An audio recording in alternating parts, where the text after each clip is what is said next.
जी भाई हाँ इस नमूने तो सही हार गया अच्छा दू 14 ਦਾ ਟਾਰਗੇਟ ਹੈ ਦੂ ਛੱਕੇ ਚ ਖਾ ਦੇਣ ਤੇ ਦੂ ਬੈਟਾਂ ਚ ਦਿੱਤੀਆਂ अच्छा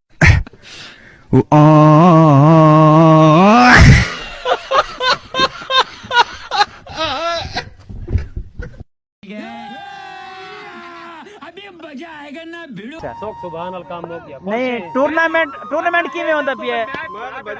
ਟੂਰਨਾਮੈਂਟ ਬੜਾ ਸੋਹਣਾ ਹੁੰਦਾ ਪਿਆ अच्छा ਬਸ ਥੋੜੀ ਹੋਰ ਕੋਸ਼ਿਸ਼ ਕਰਨ ਭਾ ਦਾ ਬੰਦੋਬਸਤ ਲੱਗਣੀ ਛੱਕਣੀ नहीं हेलो जुबैद भाई एडे शायद यार किडे यार कमाल है यार ਇੰਟਰਵਿਊ ਚੱਲਦਾ ਪਿਆ यार हाथ दे तेरे वाली अच्छा यार मतलब भाई तुसे विच आओ 100 ऑफर लाई ना ते एक नाल यादगार फोटो ना लो ना फोटो ला लो अच्छा मदर भाई जो ऑफर थी वो जो 2 ऑफरें थी पहले तो ये जीत चुका था ना तो अब ये जीतता है जो 2 ऑफरें हैं वो इसको दी जाएंगी दोनों बराबर में है ऑफर ਦਾ ਪਤਾ ਹੀ